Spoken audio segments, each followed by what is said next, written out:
Bonjour à tous, camarades et citoyens, camarades et citoyennes. Alors aujourd'hui, on va parler de Staline et du stalinisme. Il y a beaucoup à dire, hein. À titre personnel, déjà, moi, je ne suis ni stalinien ni anti-stalinien. Hein, je ne supporte pas les stalinolâtres qui veulent que Staline leur fasse un enfant. Hein, comme il y a des maolâtres ou des trotscolâtres qui font un culte de la personnalité à telle ou telle figure politique sans que ça mène à aucun débouché politique. Et je n'aime pas non plus les anti-staliniens bêtes et méchants que sont les gauchistes, les libéraux, les réactionnaires. Hein. Les gauchistes, pour indice, les gauchistes, ce sont les mecs qui se disent plus à gauche que les communistes et qui au final finissent par, dans la pratique, avoir un résultat qui est plus à droite que les communistes, parce que c'est par exemple des gens qui veulent pas de l'État, qui veulent pas de la nation. Alors certains, pour indice, certains gauchistes se disent communistes comme les soi-disant anarcho-communistes qui n'ont rien de communiste, les trotskistes qui rejettent la nation, les conseillistes, bon, on pourrait enlever séistes à conseillistes parfois quand on voit certains délires plus ou moins anarchisants chez les conseillistes. Ou les gauchistes, oui, ça peut être les gens qui, oui, tous les gens qui se disent plus radicaux que les communistes et qui au final ne proposent rien de sérieux. Bon, les libéraux, on sait quelle est la clique à Macron et compagnie, et les réactionnaires, bon, moi je prends au sens propre de réactionnaire, hein, je traite pas n'importe qui de réactionnaire. Hein, les royalistes, les fascistes, les théocrates chrétiens ou musulmans, que ce soit les cléricaux, les islamistes, les cathotradistes, c'est des réactionnaires, par définition. Hein. Lors que vous voulez une théocratie, un régime fasciste, ou la restauration de la royauté, vous êtes dans la catégorie des réactionnaires. Dès lors que vous êtes anti-républicain, anti-lumière. Ce qui classe aussi quelque part les anarchistes dans la catégorie des réactionnaires et des gauchistes et des libéraux. Bon, bref. Euh, Au final, les anarches, c'est un peu. Ça combine les réactionnaires sur le côté primitiviste et inégalitaire en droit, les libéraux pour les conséquences de leur vision sont frontiéristes, anti-État, et bon, les gauchistes, bref, c'est une illustration parfaite du problème du gauchisme, l'anarchisme. Il coche toutes les cases des problèmes du libéralisme et de la réaction par des gens qui se disent plus à gauche que les communistes en termes de conséquences de leur doctrine. Conséquence de leur doctrine, ça mène forcément soit à l'ultralibéralisme, soit à la réaction la plus assumée. Bon. Bien, beaucoup de nos anti-staliniens ne valent pas mieux que nos stalinolâtres. Hein, beaucoup de nos staliniens, leur critique du stalinisme, entre guillemets, c'est le totalitarisme, qui est un concept flou utilisé par une libérale qui s'appelle Hannah Arendt, hein, qui met sur le même plan nazisme et communisme, fascisme et communisme. Donc voilà, enfin, nazisme et stalinisme, qui n'a aucun contour sérieux quand on a déjà le concept de tyrannie, le concept de totalitarisme n'a pas vraiment de sens. Et critique de la bureaucratie, c'est souvent soit des libéraux à droite, soit des anarchistes et des trotskistes à gauche. Euh, mais souvent, on a des critiques qui sont peu pertinentes du stalinisme et des critiques pertinentes sur le manque de démocratie. Voilà, je l'entends tout à fait. Quoi qu'on pourrait examiner la réalité historique d'un peu plus près.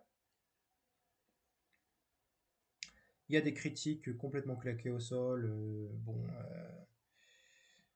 de la part de nos amis droitards, hein, comme le fait que pour eux, s'opposer à l'économie de marché serait forcément s'opposer aux libertés politiques. Si vous opposez aux libertés économiques, c'est-à-dire à la liberté d'exploiter les travailleurs par le patronat, vous opposez forcément aux libertés politiques selon les libéraux. Mais bon, il y a les raisonnements de François Fillon et de Macron, c'est pas vraiment les raisonnements les plus émancipateurs pour le peuple. Hein, Quoi d'autre? Oui, on a des réactionnaires un peu chelous qui imaginent des théories de complot à l'extrême droite, oui. Enfin, on a ceux qui imaginent que l'international communiste, c'est une forme de cosmopolitisme à l'extrême droite, alors que non. Voilà. Qui imaginent que le socialisme international, c'est des trucs, des histoires, des complot un peu bizarres. Bon. On pourrait même tomber sur une extrême droite qui arrive à croire que Staline était gay. Mais bon, bon ce serait assez ironique compte tenu du code pénal soviétique de l'époque.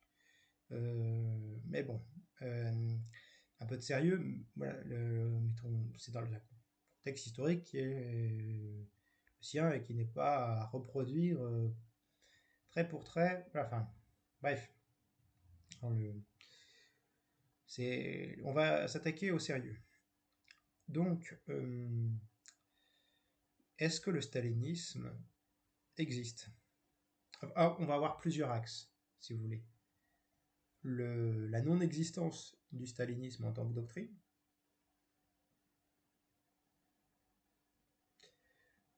on va avoir l'autoritarisme soviétique, l'approche historique de ce qu'est l'autoritarisme soviétique, le manque de démocratie en Union soviétique, voir en quoi il y avait... voilà. L'approche historique libérale, individualiste, idéaliste, qui est souvent invoquée pour parler du Staline et du stalinisme. Et on va parler aussi des apports positifs de l'URSS stalinienne également. Voilà. On va essayer d'avoir un discours sérieux, nuancé sur la question.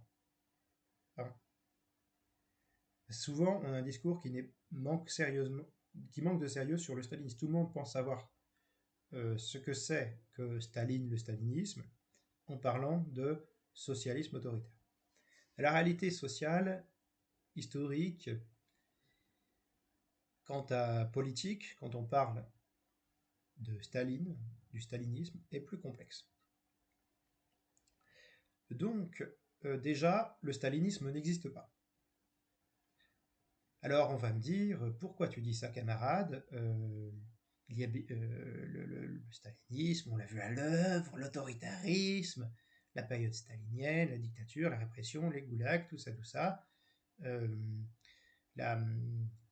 Le stalinisme existe, Staline a bien existé, il y a bien eu un gouvernement dirigé par Staline, enfin, il y a bien eu Staline à la secrétaire générale du Parti communiste, il y a bien eu... Staline a bien été au pouvoir, et donc le stalinisme aurait existé. Donc, il faut distinguer Staline du stalinisme. Parce que le stalinisme, que si Staline a existé, le stalinisme n'a jamais existé. Puisqu'il n'a jamais existé sur le plan des idées. Ce qu'on appelle stalinisme, ça fait référence à une pratique du pouvoir. Il y a une pratique stalinienne du pouvoir, une époque stalinienne, si on veut, oui. On peut tout à fait accorder cela, puisque Staline est un homme politique, donc il est arrivé au pouvoir, qui a pratiqué le pouvoir, oui, mais il n'y a pas eu de doctrine qui s'intitulait le stalinisme. Ce qu'on appelle vulgairement le stalinisme, sur le plan des idées, et qu'on n'oserait pas forcément appeler du stalinisme, c'est le marxisme-léninisme, étant donné que le stalinisme n'a jamais existé. Alors, le marxisme-léninisme, qu'est-ce que c'est? Le marxisme-léninisme, c'est... Eh bien, le marxisme-léninisme, c'est la vulgarisation, de la synthèse entre les idées de Marx et de Lénine. Synthèse qui, en l'occurrence, a été faite par Staline. Excusez-moi, je mets le contraste lumineux, mieux comme ça. Donc, le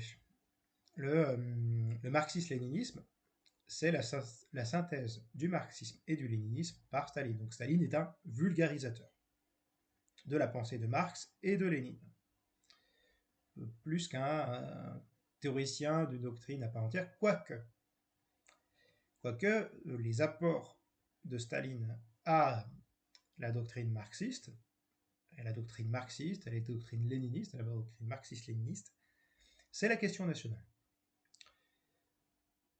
Alors, déjà, il y a deux choses qui ont été les apports de Staline à la question nationale,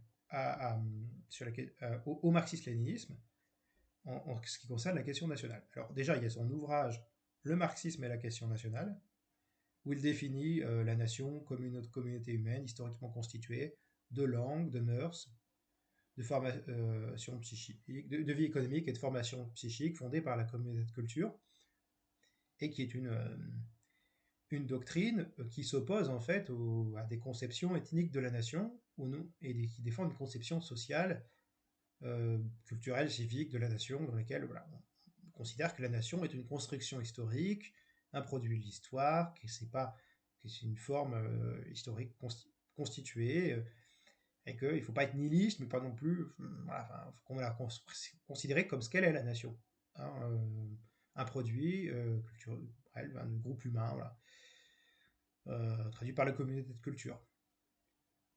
Et voilà, c'est pour s'opposer à des conceptions réactionnaires de la nation qu'il a écrit ce texte par opposition à des conceptions, bon, pour affirmer une conception, en fait, pour affirmer une conception de gauche de la nation. Hein, donc en cela, Staline est un bon théoricien de la question nationale. Deuxième chose, Staline théorise le socialisme dans un seul pays.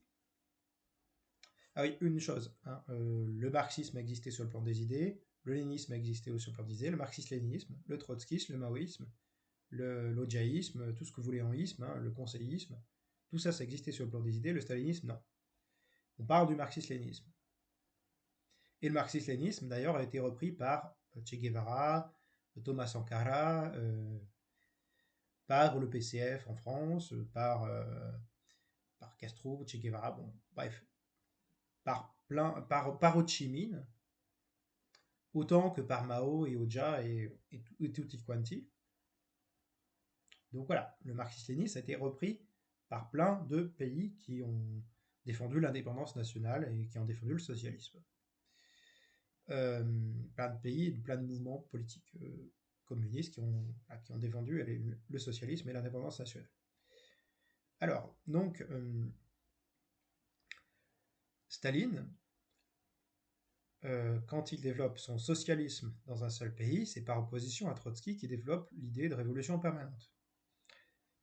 Donc, la théorie de Trotsky, c'est qu'il faut continuer à faire la révolution pour la répondre au niveau mondial, sinon l'URSS serait isolée. Seulement, bon, l'URSS s'est fait démonter la gueule pendant la guerre soviéto-polonaise. Il y a eu des insurrections ratées en Europe de l'Est et en Europe centrale, en Allemagne aussi. Bon, donc ça prend quand même un peu du plomb dans l'aile. La théorie de Staline, elle, c'est qu'il faut prioriser la construction du socialisme en URSS, donc, et faire la révolution par étapes. Et dans la droite ligne du léninisme, Staline considère que il faut non pas s'attaquer directement aux pays à faire la révolution dans les pays européens, comme voudrait Trotsky en fait, parce que Trotsky, quand il parle de la révolution mondiale, c'est une révolution occidentale, hein. C'est une révolution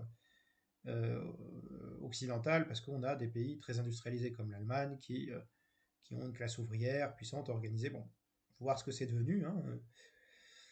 Eh bien, Staline est dans la droite ligne du léninisme, puisque Trotsky est anti-léniniste en réalité. Trotsky se revendique très hypocritement du léninisme. Staline, dans la droite ligne du léninisme, eh bien, considère que l'impérialisme est statut. Lénine considère que l'impérialisme est le statut suprême du capitalisme et que les colonies ont pour but d'éviter des crises de surproduction dans les pays impérialistes, dans les pays industrialisés occidentaux. Et bien, Staline veut, défendre le socialisme dans un seul pays, donc prioriser une révolution par étapes, d'abord l'URSS, ensuite le monde. 2, soutenir les pays victimes de l'impérialisme, soutenir ces indépendances nationales, ce qui permet, d'affaiblir le capitalisme dans les pays occidentaux, qui sont les centres de l'impérialisme, et provoquer des crises, une situation de crise révolutionnaire, puisqu'il n'y a plus ces débouchés commerciaux dus aux colonies. Une fois que ces pays sont libérés, ils doivent une fière chandelle à l'URSS. Donc soit ils deviennent communistes, soit ils deviennent à minima des alliés en fait, des alliés ou des régimes plus ou moins progressistes, républicains, démocratiques, euh, ou socialisants, social-démocrates. Donc voilà. Donc on a ce genre de situation là dans laquelle on a ça. Bon. Donc on a ce facteur à prendre en compte, c'est qu'il y a un héritage qu'on appelle stalinien, qui s'appelle marxisme-léninisme, et qui n'a rien à voir avec, qui n'est pas celui tant que ça, du parti unique, du goulag, des répressions. Cet héritage théorique se base surtout sur la question nationale, en fait, par opposition au trotskisme, qui est un gauchisme d'un point de vue léniniste. Hein, le marxisme-léninisme, c'est la synthèse de Marx et de Lénine, et des apports de Staline sur la question nationale. Bon. Des apports qu'un mec comme Jaurès n'aurait pas, qu'un mec de Jaurès, qu'un mec comme Jaurès n'aurait pas forcément renié, hein, et qui sont au final logiquement dans la continuité de Lénine. Ou que quelqu'un et sur la question nationale, sur la conception philosophique de la nation, on a des choses qu'on peut retrouver chez des gens qui sont pas forcément à voir avec le marxisme, comme Ernest Renan, hein, voilà, une conception républicaine de la nation. Des choses qui sont assez proches, quelque part. Bon, là on a parlé du fait que le stalinisme n'existe pas sur le plan des idées, et nous avons le reste, hein, c'est-à-dire qu'on parle de l'autoritarisme soviétique. Donc l'autoritarisme soviétique, qu'est-ce que c'est? Souvent on nous parle de plusieurs aspects. Est-ce qu'on nous parle du monopartisme, de la police politique, des goulags, des violences qui seraient celles de l'Holodomor,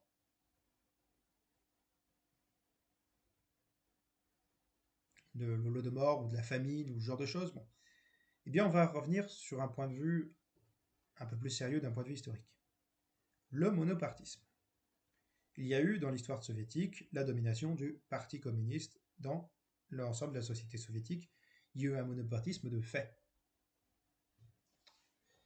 Pourtant, en réalité, est-ce qu'il est interdit de fonder un parti politique?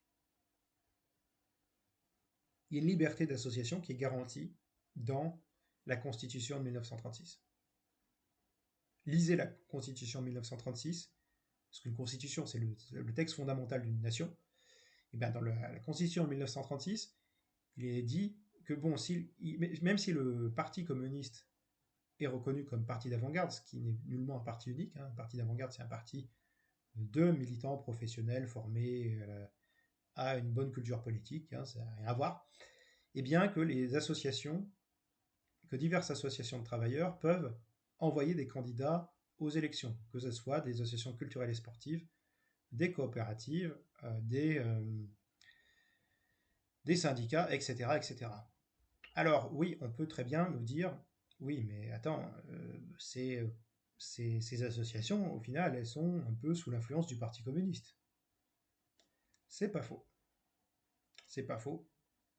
Hein, mais d'un point de vue formel, d'un point de vue juridique, rien n'empêche à ces associations, ces organisations, de participer à la vie politique. Et il y a une liberté d'association qui est reconnue, et je rappelle que un parti politique, qu'est-ce que c'est si ce n'est une association d'individus qui se regroupent autour de convictions politiques communes, qui en discutent, qui voilà, c'est un club politique, quelque part. C'est l'évolution des clubs politiques, un parti politique. Et donc, à partir de là, rien ne spécifie que les partis politiques, dans la Constitution de 1936, il n'y a pas d'interdiction des partis politiques. Et donc, rien ne spécifie que une association puisse être un parti politique. Ouais, comme dans la loi, eh bien, ce qui n'est pas interdit est autorisé, du point de vue de la loi. Hein, la loi étant l'espace de ce qui est autorisé, ce qui ne l'est pas, hein, c'est cet espace de liberté, eh bien, qui permet à la liberté d'exister. Eh bien, d'un point de vue factuel, la liberté de fonder un parti politique est garantie, en fait. À partir du moment où vous avez une liberté d'association qui est reconnue, et qu'il n'est pas spécifié que des associations à caractère politique sont interdites, eh bien, et vous avez ça dans une constitution, ben, hein, la constitution étant la loi fondamentale d'une nation, loi qui peut difficilement être changée par rapport à d'autres types de lois, et bien, voilà, vous avez légalement cet espace de liberté de fonder un parti politique. Hein, voilà, donc ça, vous avez ça. Ensuite, la situation de monopartisme de fait, elle n'est pas due au stalinisme, ou à ce qu'on appelle le stalinisme. Elle n'est pas due à Staline. Elle est due à quoi? Elle est due à la guerre civile russe. Elle est due à la guerre civile russe. Rappelons que Lénine... Rappelons une chose. Lorsque Lénine prend le pouvoir en 1917, il y a une guerre civile qui a lieu jusqu'en 1922. En 1922, Lénine meurt. Non, Lénine tombe malade. Pardon, un lapsus. En 1922, Lénine tombe malade et il meurt 2 années plus tard, en 1924. Et durant sa période de maladie, il tombe gravement malade, il souffre d'hémiplégie et il est incapable de gouverner.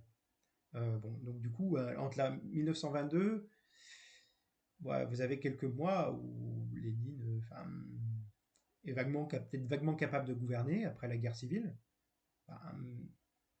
Vous avez peut-être quelques mois où Lénine est vaguement capable de gouverner après la guerre civile, mais il devient rapidement malade, incapable de gouverner, et en fait, tous les reproches d'autoritarisme du gouvernement de Lénine n'ont pas vraiment lieu d'être, parce que Lénine gouverne pendant la période de guerre civile.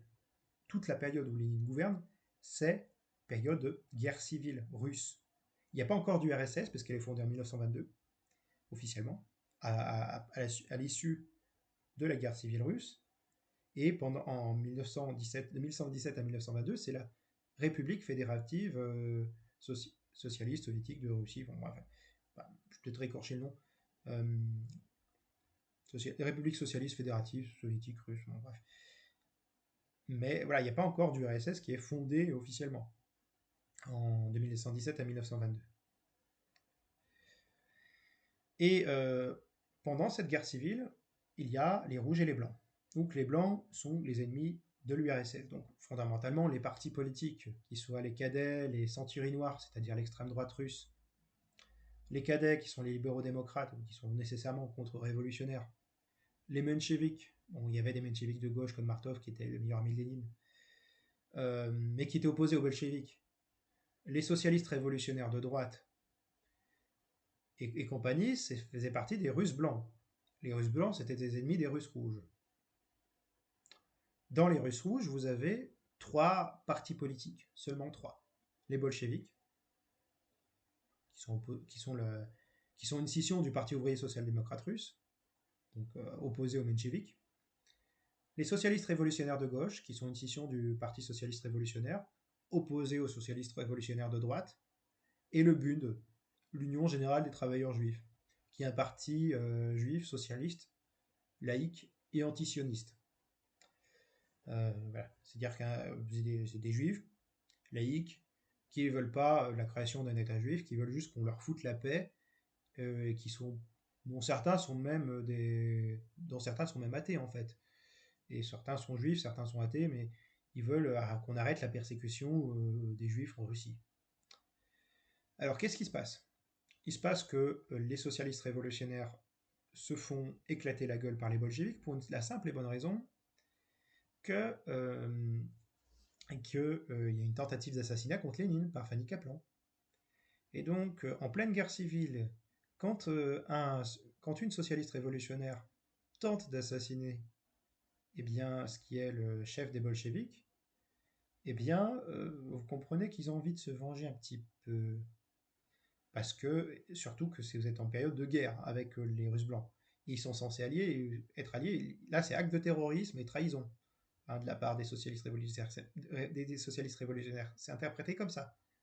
Hein, parce qu'on est en période de guerre civile, parce que c'est une trahison, parce que, bon, enfin, il y a un effort à commun à mener contre les Russes blancs, et voilà.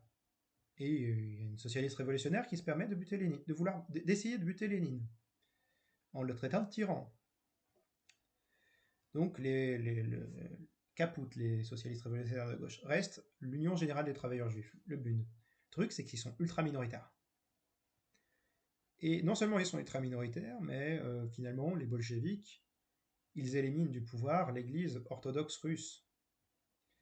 Or, l'institution, par définition, l'institution antisémite, qui opprime les juifs, c'est par définition l'église orthodoxe russe. Donc, la plupart des bundistes ne voient plus vraiment d'utilité à faire bande à part. Leur parti était fait pour protéger les juifs de l'antisémitisme, des travailleurs juifs de l'antisémitisme, et les bolcheviks le font. Donc qu'est-ce qu'ils font? Ils rejoignent le parti bolchevique. D'autant que, voilà, vous avez des juifs, des athées, vous avez un peu de tout. Il y a beaucoup de gens qui sont athées bon, parmi les bolcheviks, mais vous avez certains qui sont pas forcément. Vous avez aussi ce qu'on appelle des juifs athées. C'est-à-dire des gens qui ne sont pas juifs religieusement, mais qui ont des origines juives parmi les bolcheviks qui voilà, donc, qui sont pas forcément fans de l'antisémitisme qui pouvait exister. Donc il y a un rapprochement qui se fait naturellement entre le Bund et le parti bolchevique qui remplit forcément la mission de lutte contre l'antisémitisme. C'est voilà, aussi simple que ça. Et donc, il y a de fait un monopartisme qui s'établit, qui date en fait, de la période de la guerre civile, et qui vient pas plutôt qu'un décret voulant établir un parti unique pour une dictature du prolétariat. Il y a un truc qui se fait et qui est lié aux circonstances historiques, concrètes, matérielles. Donc voilà, enfin, on peut pas dire ah le régime soviétique, le parti unique, bêtement et simplement comme ça. Regardez d'autres expériences de régimes. Alors je vais vous parler de régime autoritaire, oui. Vous avez la Chine, la République populaire de Chine. Eh bien, vous regardez l'Assemblée nationale populaire. Eh bien, dans l'ANP, voilà, oui, je ne dis pas que ce n'est pas un régime autoritaire, le régime chinois. Bah, dans l'Assemblée nationale populaire, si le Parti communiste est fortement majoritaire, vous avez d'autres partis politiques qui sont autorisés. Vous en avez 8 autres partis politiques. Il semble que vous ayez eu 8 autres partis politiques qui forment moins de la moitié de l'Assemblée nationale, tous réunis, puisque le Parti communiste chinois dispose de plus de la majorité de l'Assemblée nationale. Hein. Bon. Après, cela dit, rien ne dit que c'est réservé et que ce soit pas la population qui ait voté pour le Parti communiste chinois. Mais du coup, vous avez une représentation d'autres partis politiques dans la République populaire de Chine. Même la Corée du Nord, vous avez du pluripartisme. Même, alors, vous n'avez pas vraiment un régime démocratique en Corée du Nord. Bon, c'est un peu lié à la guerre de Corée et au traumatisme de la guerre de Corée. Bon, et une idéologie un peu spéciale en Corée du Nord. Voilà, c'est pas. Mais bon, il faut essayer de comprendre les réalités politiques telles qu'elles sont plutôt que parler de parti unique, parti unique. Il y a des partis dirigeants en fait de facto en Chine et en Corée du Nord par exemple. Mais ce n'est pas un parti unique. Quant à Cuba, vous avez un parti politique qui est le Parti communiste cubain, qui est très influent certes, mais les élections, les représentants du peuple cubain se font élire sur la base des comités de défense de la Révolution, et pas sur la base d'une candidature au nom du Parti communiste cubain. Et rien n'interdit non plus d'appartenir à un autre parti politique que le Parti communiste à Cuba. Voilà, faut quand même mettre les points sur les i. Alors, vous avez des exemples de régimes qui se revendiquent du marxisme-léninisme. Alors, dans le cas nord-coréen, c'est dans le cas cubain, c'est du marxisme-léninisme. Dans le cas chinois, certains dénoncent une trahison avec le denguisme et l'économie sociale de marché. Certains disent que c'est une NEP, qu'une forme de NEP un peu bizarre ou adaptée à la Chine. Et quant à la Corée du Nord, c'est une autre idéologie qui a révisé le marxisme-léninisme avec une vision confucienne un peu bizarre pour justifier un pouvoir autoritaire. Mais c'est assez spécial. Bref. Alors, on a aussi la critique de la police politique, des procès politiques, de répression politique. Oui. Alors oui, il y a eu des purges, il y a eu des polices politiques. Alors, on nous parle, par exemple, quand on nous parle du NKVD, de la HK, de la GPU, il faudrait savoir ce qu'on parle, de ce dont on parle, parce que en France, nous avons la DGSI. Tout régime politique moderne a des services de renseignement et un service de l'intérieur et un ministère de l'Intérieur. Le NKVD, ça veut dire Narod Commissariat, j'ai plus vraiment le reste de l'expression russe, mais Narod Commissariat, c'est commissariat du peuple. Ça veut dire commissariat du peuple. NKVD, ça veut dire commissariat du peuple aux affaires intérieures. Donc c'est un ministre de l'Intérieur, en fait. Un commissaire du peuple, ça veut dire, c'est l'équivalent de ministre en régime soviétique, en Union soviétique. Donc la NKVD, c'est un ministère de l'Intérieur. Le KGB, Comité pour la sécurité des affaires de l'État, comité de sécurité. C'est un comité de sécurité, c'est aussi une force de politique. Là, il y a la Tchéka, les GPU. La Tchéka, c'est lié à la période révolutionnaire. C'est une institution qui a été créée par Lénine. Vous avez les GPU, qui est aussi une police politique. Mais en fait, à y regarder de plus près, en France, la DGSI, techniquement, c'est pas si éloigné que ça que d'une police politique. Alors oui, c'est pas exactement les mêmes missions que certains régimes totalitaires ou dits totalitaires. Mais voilà, ça a des fonctions de renseignement intérieur et potentiellement de surveiller les partis politiques aussi. Et vous avez aussi des forces de police et vous pouvez très bien avoir des décisions dans certaines circonstances d'interdiction de partis politiques. Donc voilà, vous n'avez pas le même degré évidemment mais voilà, vous avez quelque part, vous pouvez interpréter la DGSI, le ministère de l'Intérieur, comme des polices politiques, si le NKVD, la GPU, la Tchéka le sont, ou le KGB le sont. C'est pas la même chose, mais à titre de comparaison, en régime libéral, vous avez des instruments qui peuvent dévier vers ce qu'on reproche à l'URSS. De la même façon que la DGSI peut virer vers une police politique, comme le FBI par ailleurs, qui n'hésitait pas à faire du macartisme. Le FBI, la CIA, vous croyez que ces gens-là c'était des saints. Ce qu'on reproche à la NKVD, à la Tchéka, à la GPU, au KGB, d'ailleurs KGB c'est plus proche de la CIA que d'un truc intérieur. Bref. Ce qu'on reproche au NKVD, à la Tchéka, à la GPU, on reproche difficilement au FBI. Pourtant, le macartisme, ça existait. Voilà. Pourtant, on pourrait reprocher au FBI d'être autant une police politique que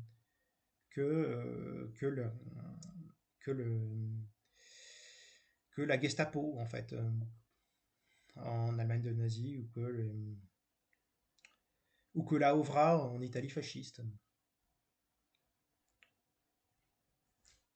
C'est quand même, il faut se rendre compte qu'il y a qu'il peut y avoir des choses. On fait des reproches à l'URSS que l'on ne fait pas aux régimes libéraux, au régime de démocratie entre guillemets libérale.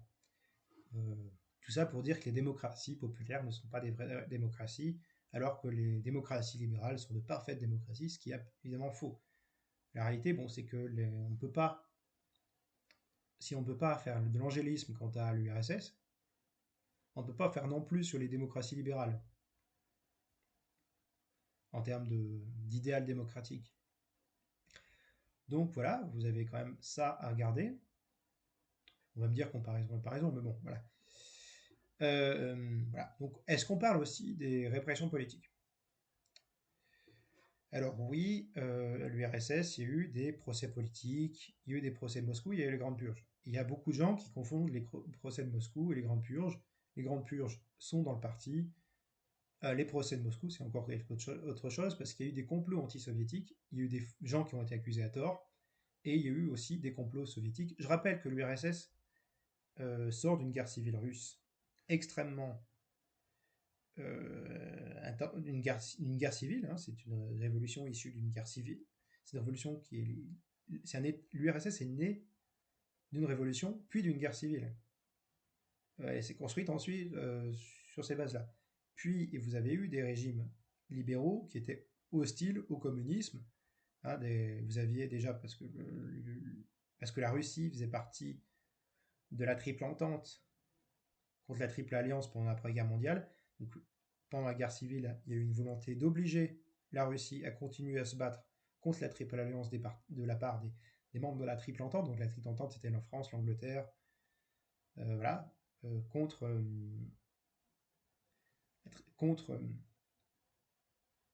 il y avait entre autres la France et l'Angleterre contre la France, l'Angleterre, la Russie, contre contre l'Allemagne, l'Autriche-Hongrie. Enfin, bref, une volonté de, d'obliger la Russie. Bon, il y a un retournement de situation de veste de l'Italie, ce qui explique certaines choses, hein, mais contre. Mais il y a une volonté d'obliger la Russie à continuer la guerre avec l'Allemagne. Bon, c'est l'origine de la révolution russe, c'est que c'est la désertion dans les rangs de l'armée russe. Euh, enfin, qui explique à la fois une volonté de révolte contre le tsar qui a mené à la révolution de février et contre le gouvernement de la République russe qui était incapable d'arrêter la guerre avec l'Allemagne. Sachant que la Russie n'était pas encore très industrialisée à cette époque et que les Russes mouraient, étaient victimes d'une véritable boucherie. Donc voilà. Et vous aviez aussi une volonté de lutter contre le communisme de la part des pays capitalistes. Donc vous aviez des complots antisoviétiques. Vous aviez aussi les régimes fascistes qui étaient, euh, qui étaient dans une volonté de détruire le communisme.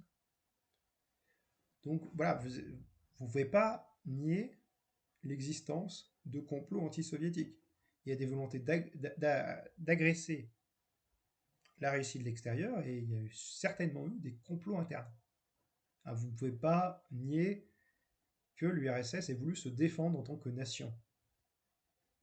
Et que malheureusement, elle a été contrainte à devenir autoritaire, si vous voulez. Euh, Cela dit, il y avait une participation des citoyens. Je rappelle que la différence entre la République russe et le système soviétique, c'est que dès 1910, à partir du régime bolchevique, vous aviez l'instauration du suffrage universel par opposition au suffrage capacitaire de la République russe. La République socialiste fédérative russe, puis l'URSS, ils ont mis en place un suffrage universel. Donc, qui n'était pas lié à une distinction de richesse ou de diplôme dans le cas capacitaire par rapport à un système censitaire. Bref. Mais donc, du coup, l'URSS a été agressée historiquement. Elle a été agressée. Très souvent, on ne pouvait pas donner des exigences de vertu de démocratie libérale avec un régime qui était mis en état de guerre, en état de lutte contre des complots qui existaient. Voilà. y avait des complots.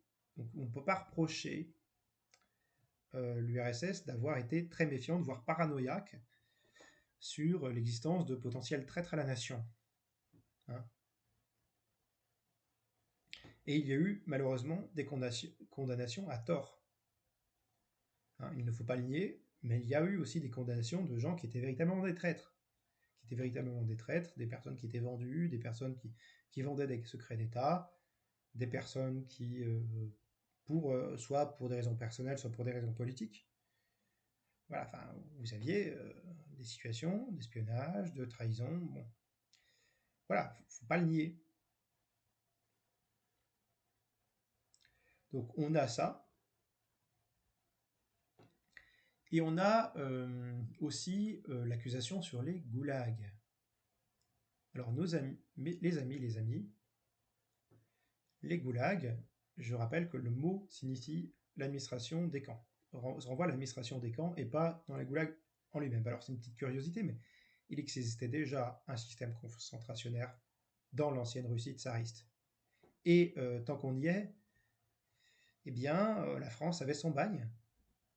La France et l'Angleterre avaient leurs colonies. Bon, par ailleurs, pour les colonies, les Anglais avaient le système de travail forcé avec les coulisses pour les populations colonisées. Un système de travail forcé, bon, de travaux forcés pour les colonisés. Hein.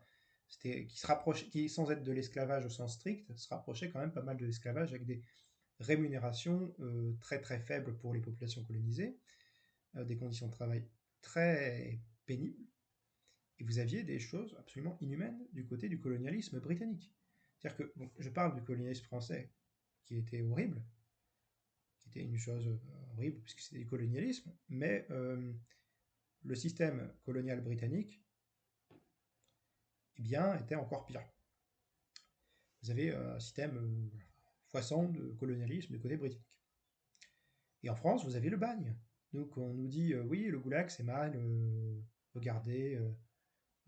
regardez Alexandre Solzhenitsyn, regardez Colima. Bon, oui, oui, bien sûr, mais la France a le bagne. Et puis, alors, il y a plusieurs choses. Certains se basent sur les écrits de quelqu'un qui s'appelle Solzhenitsyn en pensant que c'est un libéral démocrate, enfin, pas en pensant que forcément ce sont des libéraux démocrates qui vous voient en Solzhenitsyn un héros de la démocratie face au méchant stalinisme.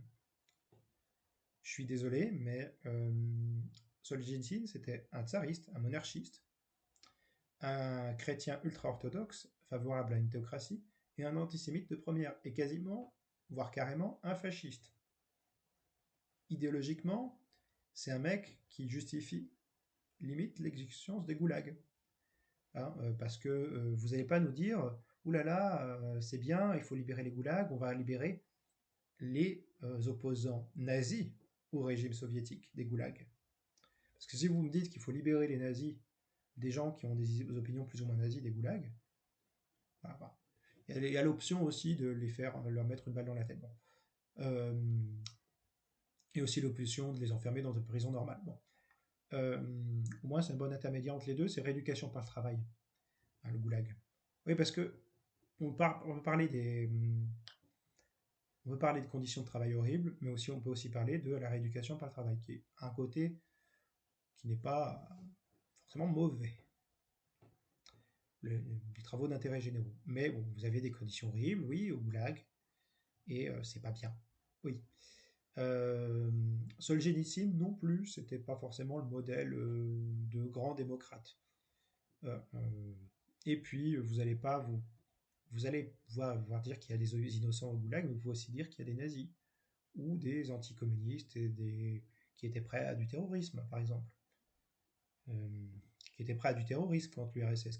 Il pouvait y avoir des gens qui étaient prêts à des actes de terrorisme contre l'URSS, et vous n'allez pas me dire que ces gens-là ne méritaient pas une punition. Et que ces gens-là méritaient d'être traités avec la totale douceur. Machin. Non, mais vous aviez des gens qui pouvaient aussi être des criminels, des personnes violentes, des personnes capables d'actes de terrorisme. Il aurait fallu peut-être aussi faire mettre dans des prisons avec des conditions plus humaines certains prisonniers, oui. Mais vous aviez des gens qui atteint un certain niveau d'horreur aussi dans les goulags. On parle du fait que les goulags sont horribles, mais on ne parle peut-être pas de l'horreur de certains criminels, des crimes de certaines personnes qui étaient condamnées. Donc si vous mettez un nazi au goulag, le pauvre petit nazi Chopinou, bon, voilà, enfin, j'ai pas envie de plaindre un nazi, parce que vous avez souvent des gentils libéraux démocrates qui, par anticommunisme, sont prêts à plaindre des nazis ou des soldats allemands qui ont été vaincus par l'armée rouge. Hein. Donc voilà, vous avez des gens qui avaient leur place au goulag, mais malgré le fait que les goulags ce soit pas bien, que ce soit une mauvaise chose, qu'il faille pas de goulag dans un système socialiste. Oui, c'est mal le goulag. Allez, bon. Bon, alors, quoi d'autre? Donc, on a l'accusation du goulag, issue des camps de travail qui existent, des systèmes concentrationnaires qui existaient dans l'ancienne Russie tsariste. Et vous avez aussi l'accusation de famine. Bon, l'accusation de l'Holodomor. Il y a une partie de discours qui vient de la propagande nazie sur l'Holodomor. Et bon, il est certainement possible que certains discours anti-soviétiques utilisés par les libéraux aient été en réalité des discours issus de la propagande nazie, anti-soviétique nazie, sur le fameux Holodomor, et que cette propagande anti-stalinienne était colportée par les royalistes en France, qui ne sont pas les gens les plus honnêtes qui soient. Et aujourd'hui, bon, elle est répétée par tous les libéraux euro-atlantistes que vous croisez. Alors, bon, il y a en URSS des problèmes, des difficultés agricoles. On ne peut pas le nier, mais parce que l'URSS part d'un pays très agraire, peu industrialisé, et qu'il y a des contraintes technologiques, agronomiques, logistiques, administratives, agronomiques. Voilà, vous n'avez pas forcément, depuis le début, en un claquement de doigts, des tracteurs. Ou vous n'avez pas aussi certains engrais qui existent aujourd'hui, qui à l'époque n'existaient pas. Voilà, vous avez des conditions climatiques en Ukraine qui existent, qui rendaient certaines récoltes difficiles. Vous aviez aussi peut-être des problèmes de défaut d'organisation, d'administration. Et vous aviez certainement aussi des problèmes logistiques, de réseaux ferrés, etc. Ça, c'est un aspect. L'autre aspect, c'est que c'est l'avant et l'après la période dite de l'Holodomor. C'est qu'il existait dans l'histoire russe des famines. C'est-à-dire que dire que l'URSS, souvent on peut reconnaître qu'il y a eu. Souvent on nous sort que l'Holodomor c'est une volonté politique et que c'était pas lié à d'autres facteurs techniques, climatiques, etc. Bon, le problème c'est que pourquoi ça ne le serait pas? Il y a déjà eu plusieurs épisodes de famine dans l'ancien empire russe, que ce soit en Ukraine ou ailleurs. Vous pouvez, dans l'empire russe en général, bon, vous avez des épisodes de famine dans l'histoire sur le temps long. Vous avez des épisodes de famine. Vous en avez plusieurs. Je vous donnerai les sources que j'ai trouvées sur le sujet. Hein. Mais bon, vous avez l'empire des tsars n'est pas exempt de famine. Et on ne parle pas de la situation après la période dite de l'Holodomor et la période de collectivisation des terres. Alors on nous parle aussi de collectivisation forcée et de dékoulakisation, en ignorant qu'il y a des paysans pauvres qui, par exemple, détestent les koulaks et, par exemple, veulent s'emparer des terres des koulaks. Et j'imagine qu'il vous allez pouvoir avoir une situation où le parti communiste et l'État soviétique n'envisagent pas forcément tout de suite de collectiviser les terres, mais que vous avez une population paysanne pauvre qui déteste les koulaks et qui veut leur peau. Qu'est-ce que doit faire le régime soviétique à ça? Est-ce qu'il doit dire « ouais, le socialisme, c'est que pour les villes » ou appuyer les paysans pauvres contre les kulaks, et redistribuer, et essayer d'encadrer aussi les violences politiques qu'il peut y avoir vis-à-vis de cela. Ah oui, observez aussi que, période post-collectivisation, est-ce qu'on entend parler des famines en URSS? Est-ce qu'il y a des famines en URSS après la collectivisation? Parce qu'on nous en parle pendant la période de l'Holodomor et on nous relie ça à la collectivisation.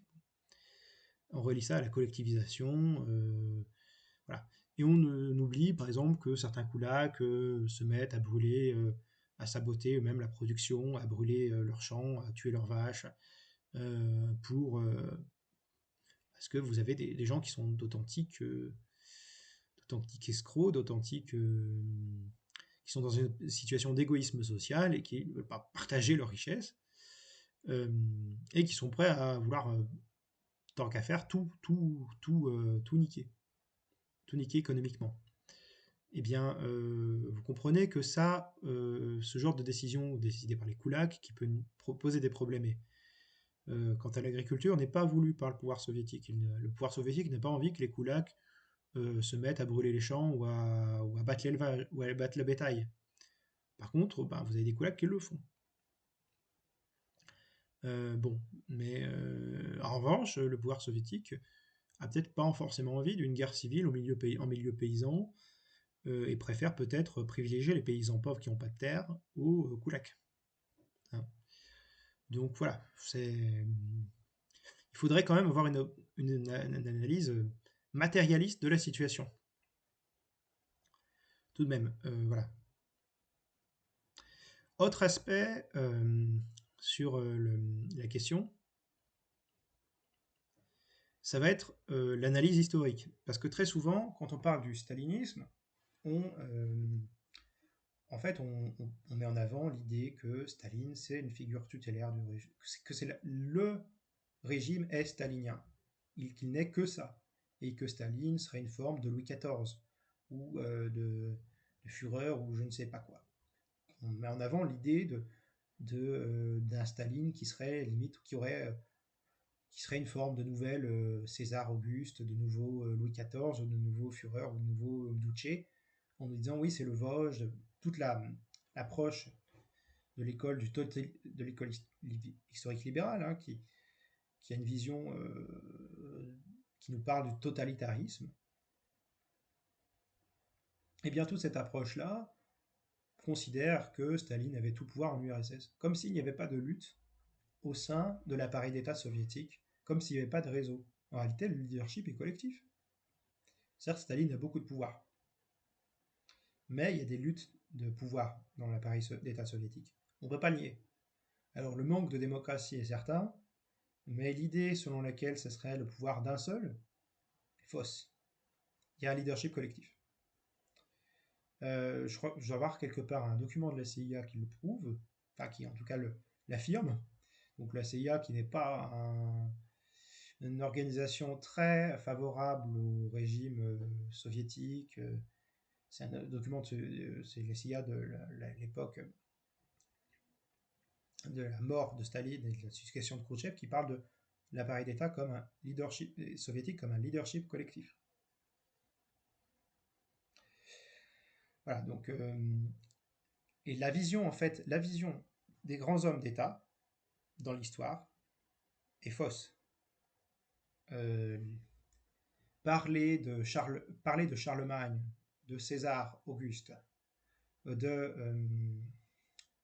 Louis XIV, de Napoléon, de Gaulle, d'Hitler, de Staline, de Mussolini, de Mao, de Zedong, de tout grand personnage historique, au sens positif comme négatif. Hein. Quand je dis grand, c'est pas une grandeur morale, c'est une grandeur politique de puissance.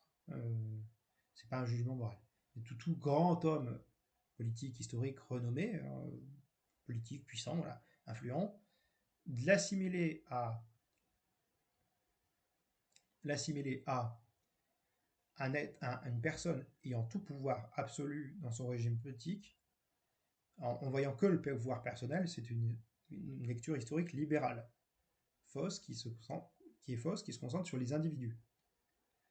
L'individu a une place en histoire, je dis pas ça, je suis pas d'une approche marxiste qui nie l'importance de l'individu. Mais en réalité, eh bien, l'histoire elle est faite de forces sociales, de rapports de force politiques, plus ou moins complexes, de situations matérielles, de rapports de force, de rapports de pouvoir, et qui sont plus ou moins complexes, de histoires de réseau, de lutte politique. Et en fait, réduire la vision politique, un régime politique à des grandes personnalités, c'est ne rien y comprendre. Il en est de même pour l'appareil d'État soviétique. Il y avait il y avait des réseaux de gens qui étaient plus ou moins d'accord, qui s'alliaient entre eux, qui se battaient entre eux, en URSS. Staline n'était pas fan de Beria. Il devait composer avec. Il y avait des luttes de pouvoir, des gens qui se faisaient chanter les uns les autres. Il y avait des situations complexes et Staline n'avait pas tout pouvoir. Il faut arrêter l'idée selon laquelle Staline avait tout pouvoir en URSS. Elle est fausse. Cela dit, ça ne signifie pas que Staline était irresponsable de choses qui étaient mauvaises. Ça signifie qu'il faut sérieusement avoir une approche plus nuancée, plus fine de l'histoire soviétique. Idem, Louis XIV, de la même façon que Louis XIV, en fait, Staline n'étant pas Louis XIV par ailleurs, c'est pas une monarchie absolue, l'Union soviétique, c'est un système dans lequel le parti a beaucoup de pouvoir parce que de facto, il se retrouve sans alternance politique, dans laquelle il y a une clique qui finit de permanent, qui finit par avoir une concentration énorme de pouvoir. Oui, mais ça ne signifie pas que c'est Staline qui a tout pouvoir. Ça signifie que c'est le pouvoir entre les mains de cette nomenclature. Mais Staline peut aussi en être victime de cette nomenclature. On pourra dire que c'est un nid de serpent. Et de la même façon, dans une autre mesure, hein, Louis XIV ne gouvernait pas seul, contrairement à ce qu'on dit.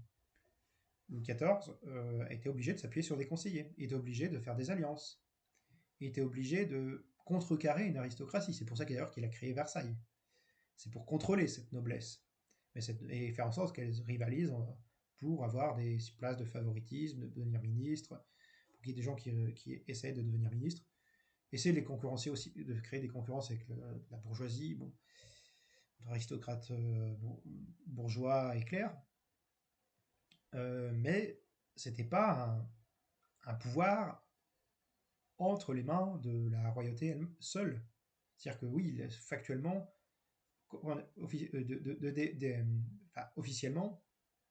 officiellement, il y a une monarchie absolue dans le cas de Louis XIV. En réalité, il y a des contre-pouvoirs. Alors, il y a de l'arbitraire, mais il y a, entre guillemets, des rapports de pouvoir dans les rapports de force entre les différents échelons politiques de ce système-là, qui est un système aristocratique. Il n'est pas juste socialement parce que vous avez une égalité il est fondé sur des inégalités de droit, mais cette monarchie absolue n'est pas si absolue que ça parce que en réalité vous avez des moyens de comploter les uns contre les autres, vous avez moyens de, bah, de d'avoir des pouvoirs nobiliaires qui concurrencent. Bon, vous avez un système très et vous avez des logiques de réseau et de lutte de pouvoir. Eh bien, il en est de même chose pour la plupart des régimes politiques. La plupart des régimes politiques, ce ne sont pas des grands personnages qui dirigent tout, qui font ce qu'ils veulent comme ils le veulent. C'est faux. De la même façon, c'est la même chose au niveau du culte de la personnalité. On reproche à l'URSS, en faisant le parallèle avec l'Allemagne nazie, l'Italie fasciste, d'avoir un culte de la personnalité. Il est vrai que vous avez une forte mise en valeur de Staline, de même façon que dans les régimes fascistes, vous avez des chefs d'État qui sont fortement mis en valeur. Bon. La réalité, c'est que dans les régimes libéraux, vous avez le même phénomène à une autre échelle. Regardez LFI et les mélenchonistes. Vous avez un véritable culte de la personnalité autour de Mélenchon. C'est dans un système de démocratie libérale. Regardez les macronistes, la même chose. Regardez certains fans de Le Pen ou de Bardella, vous avez une situation, bon, c'est une situation un peu de pipolisation, de people dans ce cas-là. Mais ça ressemble beaucoup, beaucoup, beaucoup à il est parfait, il est parfait, il est génial. Et vous retrouvez ça chez les empereurs romains, vous retrouvez ça chez un certain nombre de sociétés antiques et autres, vous trouvez ce même phénomène de sacralisation de personnalités politiques qui matérialise en fait des idées, des causes politiques. Voilà. De la même façon, vous avez l'empereur romain qui représente une puissance militaire, un prestige politique, ou des figures sacrées aussi. Bon, et ben vous avez aussi un phénomène de sacralisation de figures politiques dans le cas de nos démocraties libérales. Alors oui, c'est pluraliste, hein, vous avez plusieurs personnes qui sacralisent différentes figures politiques et qui, de toute façon, manquent sérieusement d'esprit critique.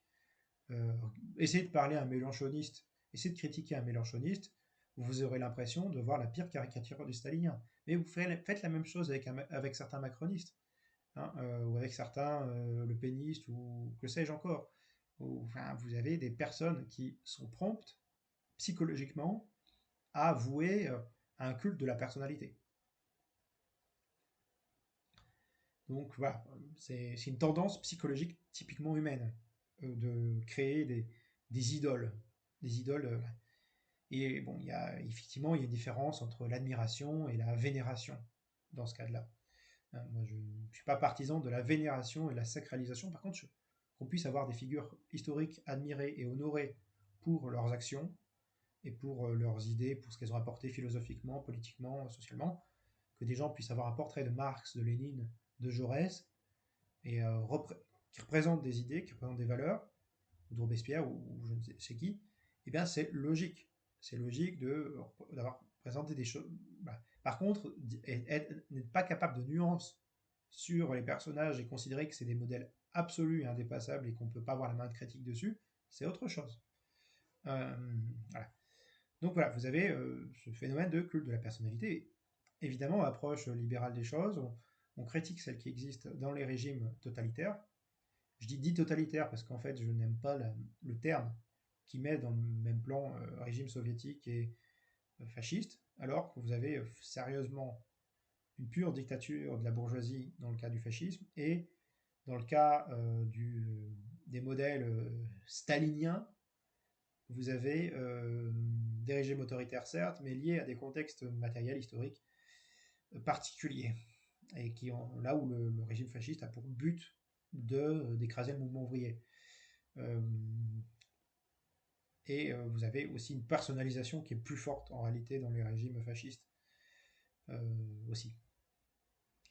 Dans les régimes libéraux, vous avez aussi des cultes de la personnalité. Donc la vision, ce qui est marrant, c'est qu'on puisse avoir des gens qui ont une vision très individualiste de l'histoire et qui reprochent les cultes de la personnalité au régime, à la fois au régime fasciste et au régime communistes, staliniens, mais qui sont méchants et qui mangent des bébés. Bon, je suis désolé, mais dans le cas de certains partisans de la démocratie libérale, certains vénèrent De Gaulle, certains vénèrent Macron, ou qui sais-je encore, eh bien, vous avez des gens qui ont quasiment un culte de la personnalité qui ferait limite pas dire d'envie les régimes dictatoriaux présentés ou présentés comme tels. Bon, voilà, c'est quand même, faut quand même s'en rendre compte. Le phénomène de sacralisation politique est assez général. Donc voilà, on a ces biais-là. Autre aspect, certains de nos amis aiment bien critiquer l'URSS, mais sont pas foutus de se dire que l'URSS de Staline a apporté des éléments positifs, c'est-à-dire qu'ils ne voient que le négatif. Que le négatif, parfois à juste titre, et parfois exagéré ou focalisé sur les aspects négatifs. Ils ne voient pas les aspects positifs. L'industrialisation à l'époque de Staline, c'est une modernisation considérable du pays qui est partie de très bas au niveau du fait que la Russie, l'URSS a hérité, le régime soviétique, puis l'URSS, ont hérité d'une Russie, de l'ancien empire russe profondément rural. Eh bien, ils sont passés de ça à une superpuissance industrielle capable de rivaliser avec les pays d'Europe et d'Amérique. Aujourd'hui, en Europe, on est désindustrialisé. Bon, c'est encore autre chose. Mais ils ont réussi à se moderniser extrêmement rapidement. C'est un acquis progressiste. Tout ce qui est santé, instruction, ce sont des progrès. Tout ce qui est logement, certains osiolibéraux nous disent regardez, les communalka, ils vivent tous entassés les uns sur les autres. Merde. Pourquoi je suis vulgaire, mais quand je dis merde, mais parce que, tout simplement, vous vouliez quoi? Regardez Moscou-Saint-Pétersbourg. Et regardez le fait qu'il faut des capacités industrielles pour construire des logements et pour pouvoir loger les gens. Vous préférez quoi? Un communalka? Vous préférez quoi pour les populations pauvres? Parce qu'il y a des gens qui sont pauvres, qui n'ont pas forcément les moyens de se payer des logements spacieux, confortables, etc., ou de se payer un logement tout court. Vous préférez quoi? Une communalka où vous êtes un minimum au chaud, bien qu'entassé avec d'autres occupants et que vous n'avez pas forcément votre intimité, ou crever dehors de l'hiver russe. Parce que oui, l'URSS, ils n'avaient pas de baguette magique pour construire des logements magiquement. Ils avaient des contraintes matérielles. Donc, ça a été un progrès, le communalka, par rapport au à nada et je crève de l'hiver russe. Eh bien, ils l'ont fait, ils ont logé la population. Ils l'ont fait, certes, bon, et cela, ils ont ensuite construit des logements plus confortables, évidemment. Mais reprocher au communalka d'exister, comme le font les libéraux, c'est de la pure bêtise. Les communalka, ça a permis aux gens de, de pouvoir ne pas mourir de froid l'hiver, tout simplement. Ah oui, il y a aussi nos amis libéraux qui me disent ah, il y a des étals vides en URSS et en Occident, il y a des étals pleins. Alors techniquement, si la population a les moyens de s'acheter de la bouffe, eh ben, elle a les moyens aussi de les vider les étals et d'aller manger, de se mourir à sa faim. Et donc du coup, vous avez des étals qui deviennent vides parce que la population a pu manger. Bon, vous pouvez avoir des problèmes de pénurie, mais voir si les étals vides peuvent être vides parce que la population a les moyens d'aller manger, de pouvoir se nourrir. Donc c'est pas forcément un mauvais signe les étals vides. Alors qu'avoir les étals pleins, c'est pas forcément un bon signe. Ça peut être le signe qu'il n'y a pas de pénurie, mais aussi que la population n'a pas les moyens d'aller s'acheter à manger. Bon, voilà, enfin, vous avez aussi des gens qui ont commis, par rapport aux gens qui nous font la critique de l'URSS, Staline, le nivellement par le bas. Alors en URSS, on disait que qui ne travaille pas ne mange pas. Bon, c'est pas les droitards qui nous parlent de lutte contre l'assistanat, ils devraient être contents quand ils voient l'URSS, parce que qui ne travaille pas ne mange pas. C'est-à-dire que c'est dire qu'il y a que nos droitards aiment bien nous parler d'assistanat pour les pauvres. Ouais, mais il n'y avait pas d'assistanat pour les riches en URSS. Parce que nos droitards aiment bien parler d'assistanat pour les pauvres, mais pas pour les riches. Voilà. Et puis vous avez dans nos droitards qui nous parlent d'assistanat des gens qui sont handicapés, qui sont malades, qui ont des problèmes X ou Y, ou blessés, ou que sais-je encore, et qui ne sont pas en capacité de travailler, qui seraient limite prêts à les laisser crever, nos amis libéraux. Donc voilà, enfin, en URSS, on avait le fameux qui ne travaille pas, ne mange pas, mais vous avez aussi le fait que qui ne peut pas travailler, ben, on fait en sorte qu'il puisse être nourri convenablement, enfin, qu'on puisse faire en sorte qu'il puisse avoir de quoi vivre, d'avoir une sécurité de l'emploi, enfin, de sécurité de la vie, une sécurité sociale, une sécurité contre les accidents de la vie. Euh, voilà, contre la maladie, la vieillesse, bon, etc. Donc, voilà. En termes d'association sociale, vous avez des gens qui n'auraient pas, sous le tsarisme ou sous la République russe, pu être ingénieurs, scientifiques ou artistes, ou cosmonautes ou gradés, qui, grâce à l'URSS, ont pu étudier, qui ont pu devenir des personnes montant les échelons de la société. En URSS, vous avez une véritable méritocratie. Et ça, vous avez, grâce au progrès de Lénine, mais à l'époque stalinienne, vous avez une bonne partie de ces progrès qui sont dus à l'époque stalinienne, qu'on le veuille ou non. Qu'on le veuille ou non, une bonne partie de ces progrès de l'Union soviétique ne sont pas étrangers à la politique de Staline. L'électrification du pays, non plus. La modernisation de l'agriculture, c'est aussi lié à la politique de Staline. Il y a aussi la conquête spatiale qui a eu lieu sous Khrouchtchev. Et vous ne pouvez pas traiter de façon séparée cette période de la période stalinienne. Pourquoi ? Parce que pour avoir un programme spatial, il faut avoir une industrie puissante. Pour pouvoir se permettre d'avoir un programme spatial, vous imaginez toute la technologie qu'il faut pour envoyer des fusées dans l'espace. Ce n'est pas avec un pays arriéré, rural. Il faut à la fois avoir les moyens technologiques, la technologie, la science et la technologie, et il faut avoir la capacité industrielle de fabriquer toutes les pièces et aussi la capacité matérielle d'entraîner les cosmonautes, etc., etc. Donc d'avoir une aviation, d'avoir les technologies en termes de fusées, de moteurs, bon, bref, de métallurgie. Bon. Et bien ça, en fait, sans Staline, vous n'auriez pas eu la conquête spatiale telle que vous l'avez aujourd'hui. Parce que le premier pays à envoyer un engin, un homme, un engin, un animal, un homme et une femme dans l'espace, c'est l'URSS. Les Américains, ils ont fait qu'envoyer un homme sur la Lune. Et ils ont envoyé aussi le premier satellite, les soviétiques. Et ça, on le doit à Staline. Indirectement, certes, mais on lui doit quand même. Et on doit aussi à Staline, et les droitards nationalistes qui aiment bien critiquer l'URSS tout en revendiquant parfois l'indépendance de la France, ou le général de Gaulle, ou la souveraineté. Alors vous avez des droitards qui sont antinationalistes, qui détestent la France, enfin qui font semblant d'aimer la France, et qui au final sont prêts à se soumettre à l'Union européenne, à l'euro ou à l'OTAN.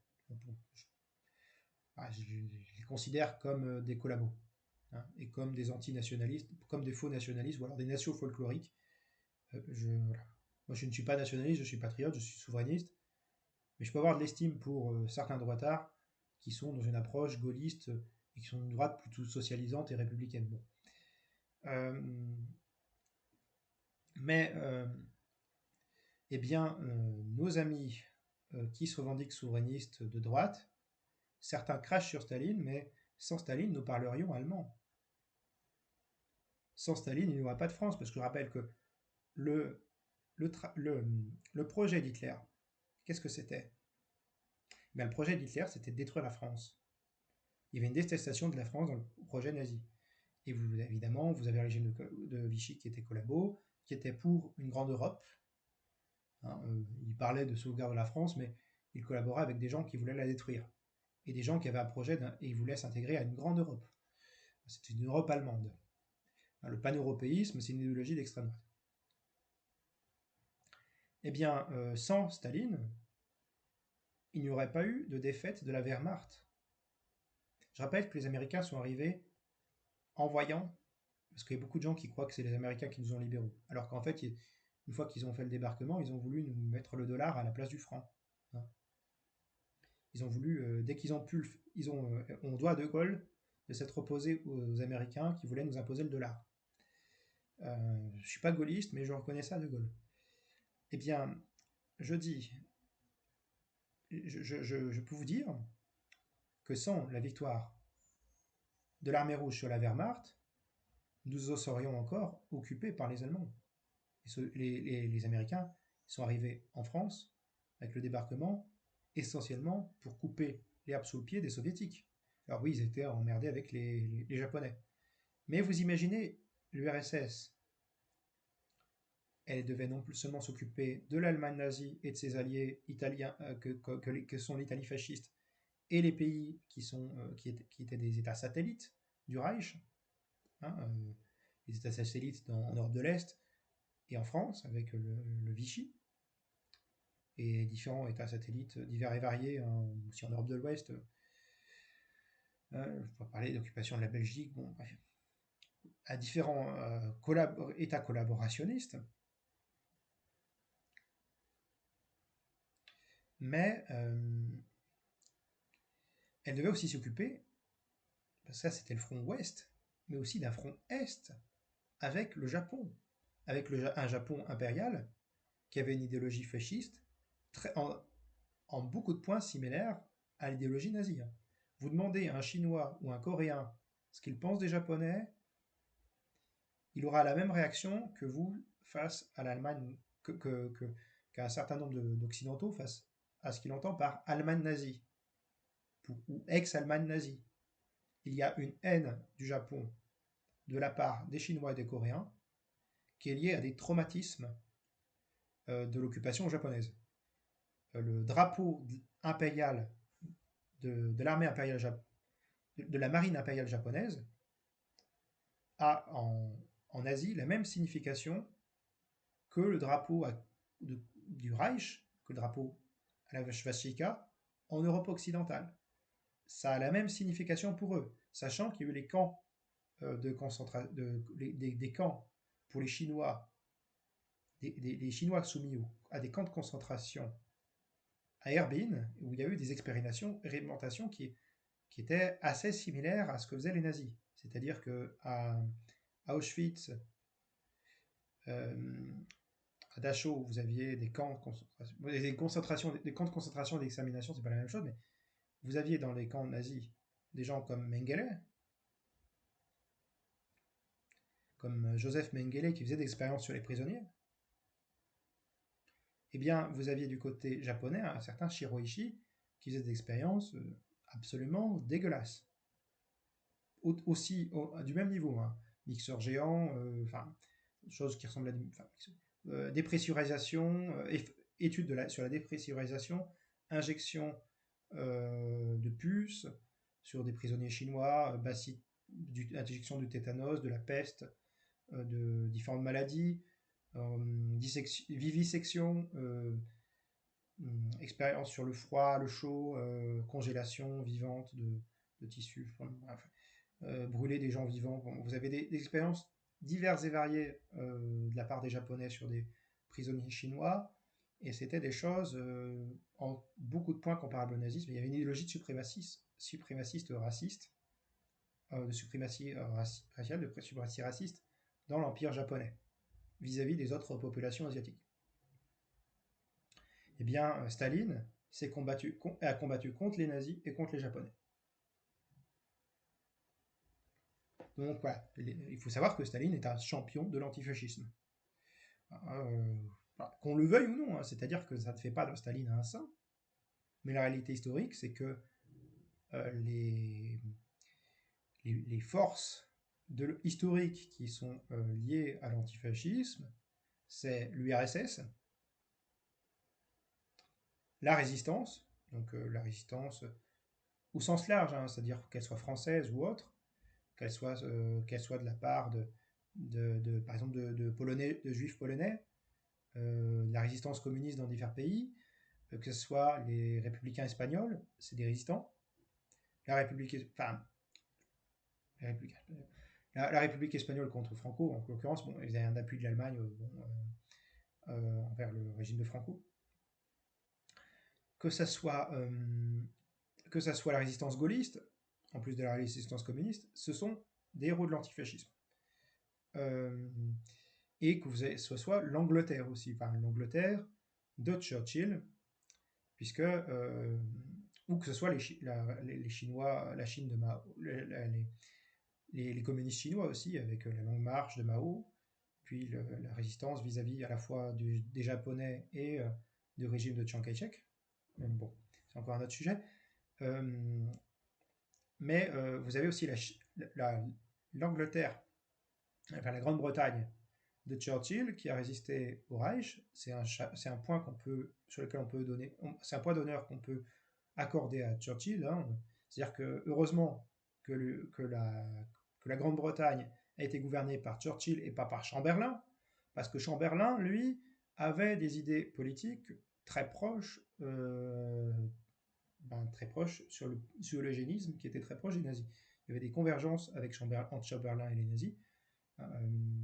Ils avaient un premier ministre avant Churchill qui était assez sympathisant du Reich. Hein. Il y avait même un discours favorable aux Britanniques au début de la part des nazis en parlant d'Ariens blonds et d'Ariens roux. Bon. Heureusement que c'était Churchill qui a tenu tête à l'Allemagne nazie. Churchill n'est pas non plus un saint. Il faut regarder la guerre des Boers et la façon dont il traitait les populations en Inde. Il y a même des populations en Inde qui devenaient pro-Allemagne nazie par anti-sentiment anti-britannique, enfin, qui voyaient l'ennemi de mon ennemi est mon ami. Enfin, c'est-à-dire qu'on a il existe, semble-t-il, des lettres de Gandhi favorable à Hitler par opposition à l'impérialisme britannique. Hein, faut regarder à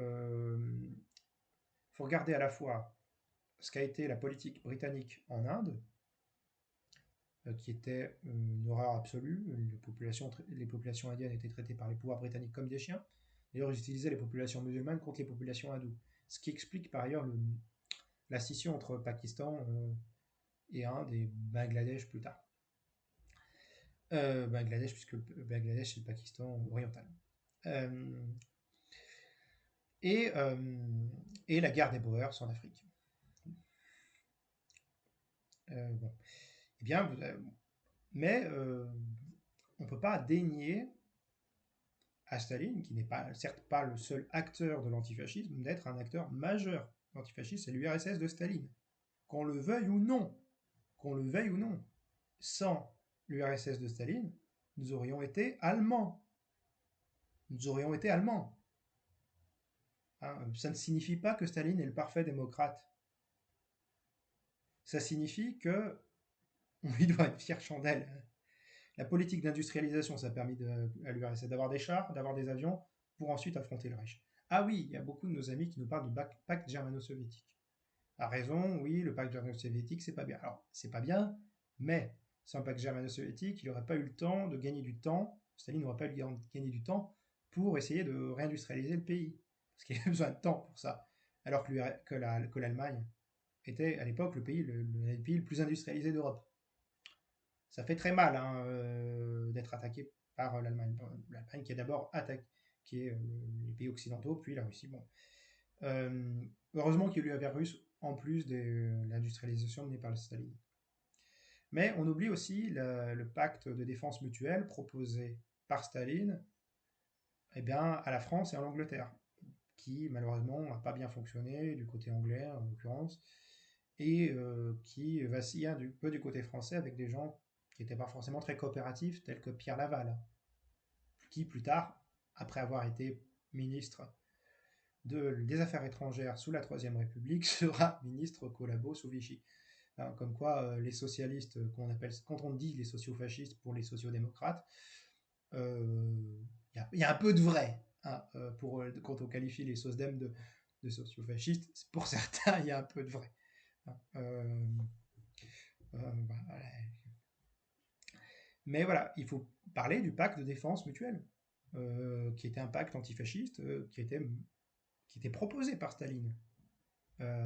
Staline avait proposé ce pacte-là en voyant qu'il y avait un danger du côté de l'Allemagne hitlérienne. Et ça a capoté, malheureusement.